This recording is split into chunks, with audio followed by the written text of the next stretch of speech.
Vitamin B 3 কি glaucoma প্রতিরোধ করতে পারে? নতুন গবেষণায় কি বলল? আসসালামু আলাইকুম। আমি ডাক্তার মঞ্জুর মোর্শেদ। আজ আমি এমন একটা নতুন গবেষণার কথা বলবো যা চোখের রোগ নিয়ে কাজ করা চিকিৎসার মধ্যে বেশ আলোচনার সৃষ্টি করেছে। একটি সাধারণ ভাইটামিন, নাম হচ্ছে ভিটামিন বি 3, কি সত্যি অন্ধত্বের অন্যতম প্রধান কারণ গ্লোকোমা প্রতিরোধ করতে পারে? নতুন একটি গবেষণায় দেখা গিয়েছে যেসব মানুষ নিকোটিনামাইড, সেটিকে বলা হয় ভিটামিন বি 3, গ্রহণ করেছিলেন তাদের মধ্যে গ্লোকোমা হওয়ার ঝুঁকি প্রায় 66% কম ছিল। কিন্তু প্রশ্ন হলো, তাহলে কি আজ থেকে সবাই ভিটামিন বি 3 খাওয়া শুরু করবেন? চলুন বিজ্ঞানের আলোকে বিষয়টা বুঝুন। প্রথমে জেনে নিই গ্লোকোমাটা কি। গ্লোকোমা এমন একটা চোখের রোগ যেখানে ধীরে ধীরে অপটিক নার্ভ ক্ষতিগ্রস্ত হয়। অপটিক নার্ভ হচ্ছে যে নার্ভটা আমাদের চোখের মধ্যে থাকে। এই স্নায়ু চোখ থেকে মস্তিষ্কে ছবি পৌঁছে দেয়। একবার এই স্নায়ু নষ্ট হয়ে গেলে সে দৃষ্টিশক্তি আর ফিরে আসে না। এই কারণে গ্লোকোমাকে বলা হয় silent thief of sight, quote and quote. কারণ অনেক মানুষ বুঝতেই পারেন না যে তাদের চোখের ক্ষতি শুরু হয়ে গিয়েছে। আপনি কি জানেন বিশ্বে প্রায় 95 মিলিয়ন মানুষ গ্লোকোমায় আক্রান্ত? আসল নতুন গবেষণায় কি পাওয়া গেল? সম্প্রতি journal of American medical association অপথ্যালমোলজিতে প্রকাশিত একটি গবেষণায় যুক্তরাষ্ট্রের 67টি স্বাস্থ্য প্রতিষ্ঠানের উপরে জরিপটা করা হয়েছে এবং সেখানে 2900 জন এমন মানুষের উপর পর্যবেক্ষণ করা হয়েছে যাদের চোখের চাপ বেশি ছিল কিন্তু এখনো গ্লোকোমা হয়নি। এই একদল মানুষকে নিকোটিনামাইড বি 3 গ্রহণ করেন বা দিয়েছেন এবং অন্য দলকে দেননি। এটি প্রায় 3.7 বছর পর্যবেক্ষণ করেছেন এবং পরে দেখা গিয়েছে যে যারা ভিটামিন বি 3 গ্রহণ করেছেন তাদের প্রাইমারি ওপেন অ্যাঙ্গেল গ্লাকোমা হওয়ার ঝুঁকি 66% কম। এছাড়া চোখের প্রেসার কমানোর ড্রপ যারা ব্যবহার করার প্রয়োজন মনে করেছেন তাদের ক্ষেত্রেও 43% তাদের ব্যবহার করা কম লেগেছে। আর যারা লেজার সার্জারি চিকিৎসার প্রয়োজন মনে করেছেন তাদের ক্ষেত্রে 62% কম হয়েছে। তো এই যে ফলাফলগুলো আমি যে বললাম এটি কিন্তু অত্যন্ত আশাব্যঞ্জক ফলাফল। আসুন জেনে নিই ভিটামিন বি 3 কিভাবে কাজ করতে পারে।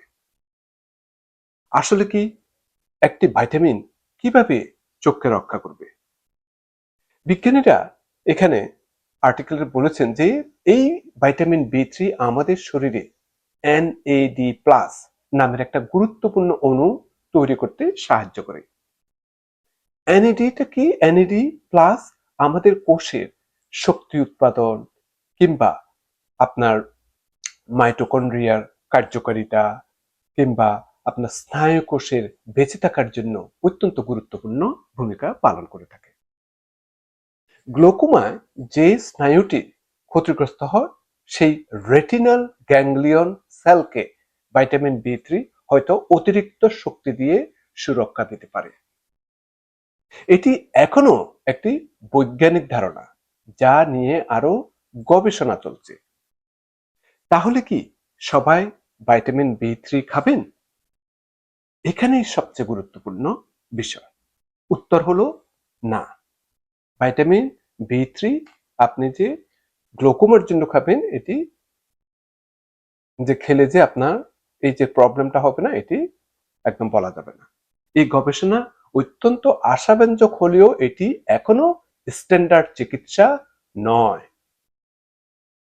আমেরিকাতে চোখের বিভিন্ন সোসাইটি আছে, যেমন American glaucoma society, American academy of ophthalmology, দুটোই কিন্তু সতর্ক করেছেন যে উচ্চমাত্রায় নিকোটিনামাইড, যেটা এই বি3, নিজের ইচ্ছায় খাওয়া উচিত নয়। ওনারা কারণও দেখিয়েছেন। কারণটা কি? আসুন একটু জেনে নিই। কারণ অতিরিক্ত ভাইটামিন বি3 আপনার লিভারের ক্ষতি করতে পারে। আর কি করতে পারে? আসুন আরো একটু জেনে নিই। এটি আপনার যে বমি বমি ভাব, তারপর ক্লান্তি ভাব, তারপর বিভিন্ন পেট ব্যথা, এই ধরনের অনেক সাইড এফেক্ট হতে পারে, মাথা ব্যথা, এগুলি কিন্তু উপেক্ষা করার মতো নয়। তো সুতরাং আপনাকে সতর্ক থাকতে হবে। আমার এমনকি এটি রক্তে শর্করা বেড়ে যাওয়ার সম্ভাবনা থাকে। হুম। আবার অনেক সময় এটি কিন্তু আপনার গুরুতর ক্ষেত্রে লিভার ফেলিউর পর্যন্ত হতে পারে। তো কারা সবচেয়ে বেশি উপকৃত হতে পারে একটু জেনে নিই। বর্তমান গবেষণা অনুযায়ী সবচেয়ে বেশি উপকার পাওয়ার সম্ভাবনা রয়েছে যাদের অকুলার হাইপারটেনশন আছে।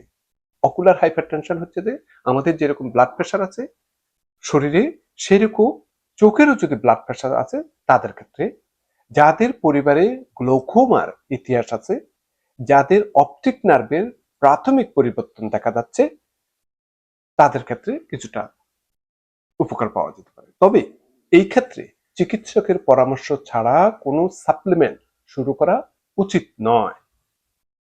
আসুন একজন চিকিৎসক হিসেবে আমার সামান্য একটু পরামর্শ দেওয়ার চেষ্টা করি। আমার পরামর্শটা খুবই সহজ। বছরে অন্তত একবার চোখকে পরীক্ষা করুন। বিশেষ করে যদি আপনার বয়স 40-এর বেশি হয়ে থাকে, পরিবারের কারো গ্লাকোমা থাকলে আরো আগে পরীক্ষা করুন। যদি ডায়াবেটিস থাকে তাহলে তো অবশ্যই চোখের পরীক্ষা করতে হবে। উচ্চ রক্তচাপ যদি থাকে তাদেরও পরীক্ষা করা উচিত, এবং সেই সাথে সাথে ডায়াবেটিস এবং উচ্চ রক্তচাপ নিয়ন্ত্রণে রাখুন। ধূমপান একদম এড়িয়ে চলবেন প্লিজ। চিকিৎসকের পরামর্শ ছাড়া উচ্চমাত্রার ভাইটামিন বি3 গ্রহণ করবেন না। গবেষণা আমাদের নতুন আশার কথা বলছে, কিন্তু এখনো এটি নিয়মিত চিকিৎসার অংশ হয়ে যায়নি। আজকের ভিডিও থেকে আমরা যে 3টি বিষয় জানলাম সেটি হচ্ছে যে ভাইটামিন বি3 নিয়ে যে নতুন গবেষণা হচ্ছে বা হয়েছে এটি একটি আশাব্যঞ্জক। 2 নম্বর হচ্ছে এটি এখনো গ্লোকোমা প্রতিরোধের অনুমোদিত চিকিৎসা নয়।